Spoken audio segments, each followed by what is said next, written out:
China अब developing country नहीं रहा। फाइनली 24 साल के बाद ये अनाउंस किया गया। ऐसी न्यूज आपने इंस्टाग्राम यूनिवर्सिटी जो व्हाट्सएप यूनिवर्सिटी को टफ कंपटीशन दे रही है यहाँ पर सुना होगा। चाइना अभी भी डेवलपिंग कंट्री ही है।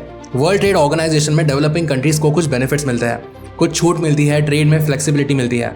चाइना ने कहा कि ये सब बेनिफिट्स अब उनको नहीं चाहिए। लेकिन कोई कंट्री अपने बेनिफिट्स को क्यों छोड़ देगी? आपको भी पता है कि चाइना की इकोनॉमी कितनी बड़ी है, सेकंड लार्जेस्ट। ये मैन्युफैक्चरिंग में सुपर पावर है। ईवी से लेकर solar panels, batteries, electronics, steel सब कुछ ये प्रोसेस करता है, एक्सपोर्ट करते हैं और मार्केट को डोमिनेट करता है। तो यूएस और यूरोप ने इनको कहा कि भाई तुम इतना सब कुछ कर ही रहे हो तो तुम्हें डेवलपिंग कंट्री वाले बेनिफिट्स क्यों चाहिए? तुम पावरफुल हो, तुम इसके बिना भी सब कुछ कर सकते हो। इस बात से चाइना प्रेशर में आ गया। यूएस का बहुत टाइम से डिमांड है कि चाइना डेवलपिंग कंट्री का ट्रीटमेंट लेकर एक अनफेयर एडवांटेज खुद पर ले रहा है। दूसरी बात यह है कि चाइना हर जगह पर अपने आप को global leader, manufacturing giant, EV leader, green tech leader, AI competitor, military power और यूएस के राइवल के रूप में प्रोजेक्ट करता है। और फिर वही चाइना डब्ल्यूटीओ में डेवलपिंग कंट्रीज को जो डिस्काउंट्स मिलते हैं वो भी मांग रहा है। तो चाइना ने एक स्मार्ट डिप्लोमेटिक मूव खेला।